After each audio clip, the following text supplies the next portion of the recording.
What is up, guys? Welcome into another cricket news, cricket gaming, usual thing that we do on a Monday. If you have watched these before, I'm sure you know exactly what they're about. We go through the news of kind of Cricket 24, anything to do with Big Ant, any other kind of cricket mobile games that are coming out, any news that we get. And then we go through what has happened in the cricket world this week. Before we get into it, guys, if you could leave a like on the video, subscribe if you haven't already, it does massively help out the channel. We'll get straight into the first bit and see how we get on. Okay, so we've had some news about a new Big Ant game. I mean, not news, the game actually has come out. They have actually brought this out. So there's a tweet from Nacon France, who are the people that own Big Ant, saying that they have released Tiebreak, which is the official game of the ATP and the WTA World Tour for tennis. Fine, I don't mind them releasing games. I'm worried that they forget about stuff. So, for instance, Cricket 24 came out, and all of a sudden they just kind of forgot about AFL slightly. I mean, I know there's a lot of AFL creators that aren't the biggest fans of Big Ant for how they treated the game. Again, that game was meant to release with a lot of stuff, just like Cricket 24's, and it didn't happen. They've probably had a worse time of it than we have. It'll be interesting. I know Nacon or Nacon, I don't know how, I think it's Nacon, is how you pronounce it, have a lot more to do with this game. So I don't think it's going to be massively an issue. But there was also another thing that did come out from Big Ant this week. So there was a post from Big Ant about Rugby 24, which is another game that they're developing. They seem to have a lot of games in development at the moment. So, dear rugby fans, it's basically saying that the game has been delayed. This was meant to come out during the Rugby World Cup, which was on a couple of weeks before the Cricket World Cup. I think it started to come out, I think it was September, October it started. I think it was even September the Rugby World Cup started. So it was meant to come around about the same time as Cricket 24. They then delayed it to the 30th of January. It's now been delayed again because they haven't been able to get all the content and all the photographs of the players to put into the game. They are going to release it in an early access, but that's only going to be for Steam. So I wonder if we get any kind of Steam-only updates moving forward. And then when they're going to have enough content in March, they are going to complete the content capture. Oh, no, hold on. We are currently traveling with the world teams. Expect to have enough content in March. Okay, so that's when they're going to release it to Steam. It's going to come in March. And then they're going to have more updates. And then they're going to come out in 2024.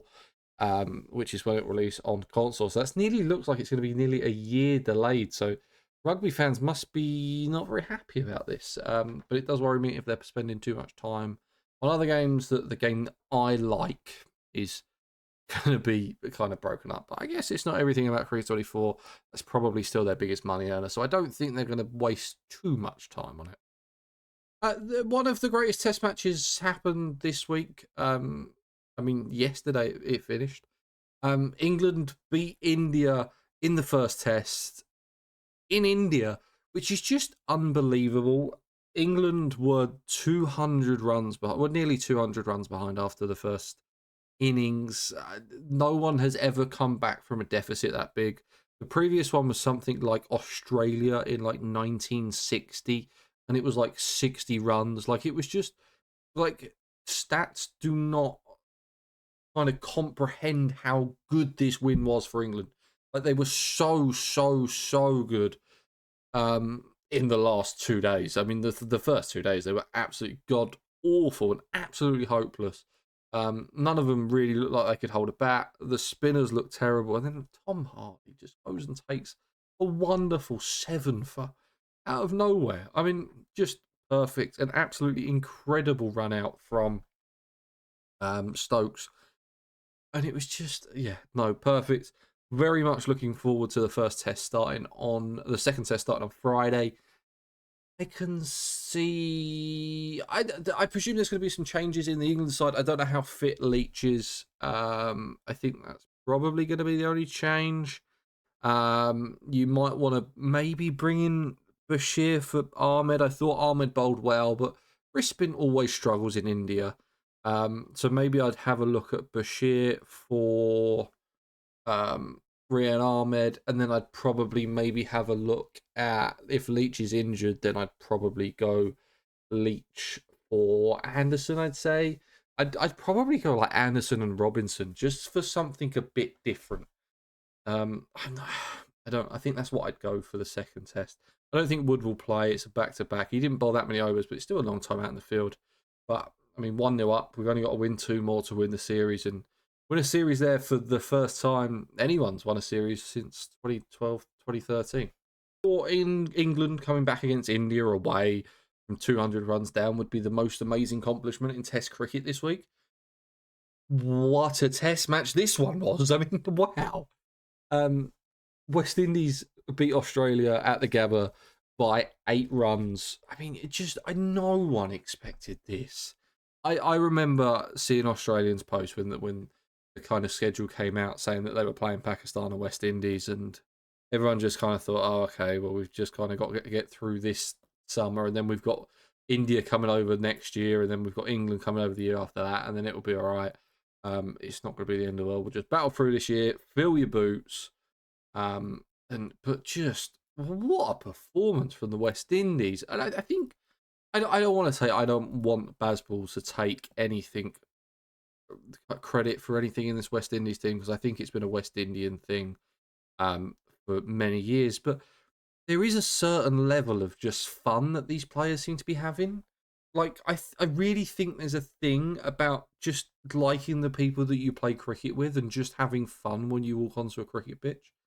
And all these players know that they're relatively unproven. If they do badly, I mean, it's not the end of the world. No one expects them to win because they're in Australia. I mean,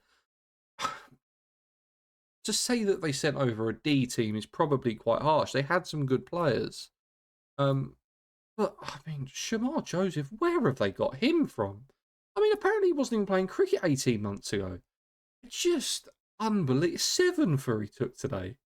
7 for against this Australia team at home is just, I mean, it's one of the greatest Test wins of all time.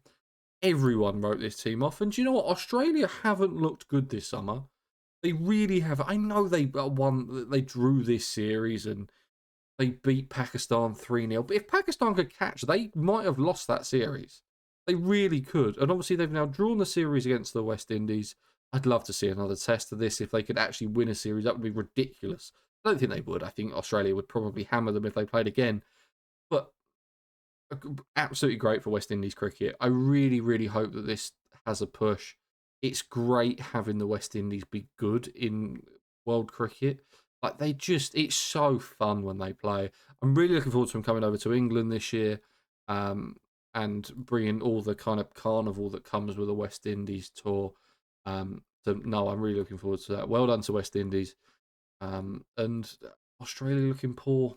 So I did say that Steve Smith would fail as a local, and he did carry his bat today with a 91 not out. So I'll look at his previous results, sort of a 6, a 12, and a 22 or whatever it was, and just carry on with that, I think. Now, this is the kind of the last topic that I wanted to talk on this week, and it wasn't necessarily the SA20. It was more the SA20, the big bash that finished this week. Which final was on like a Wednesday, which seems odd that they'd have it on a Wednesday. I guess the test match was on over the weekend.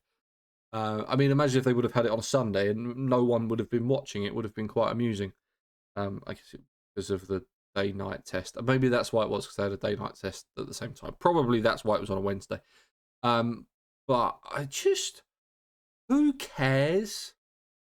Like, there's so many of these T20 tournaments popping up, and we have had 2 incredible, absolutely incredible test matches, and we are having less test matches because the Durban Super Giants beat the Pal Royals by 125 runs. I don't care.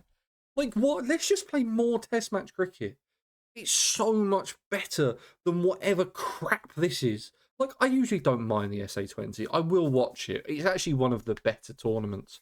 But do I really want IPL-backed tournaments to completely take over Test cricket? No, it would be a tragedy. And you've got South Africa versus New Zealand that's starting up, I think it's like this week or the week after. That would be a really good Test series. But South Africa got half a team out because this is on, and there's players missing, and there's tournament. We're getting to a point where it's going to be IPL season. What, end of March?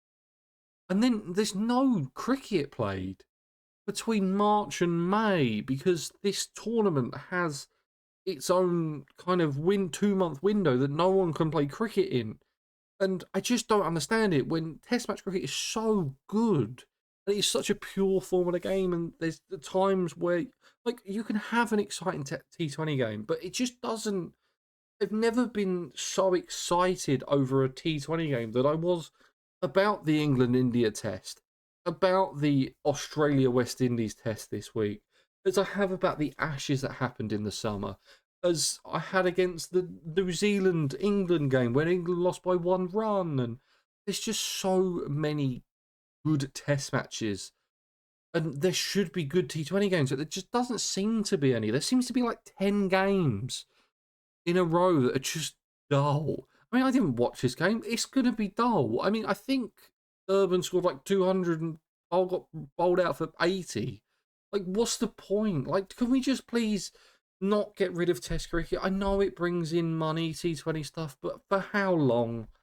How long are you going to play these pointless games and people are going to keep tuning in? They're not. It's got to stop at some point. But guys, that's going to be it for today's video. I very much hope you enjoyed it. Please remember to leave a like. Please remember to subscribe. And I will see you guys in the next video. Cheers.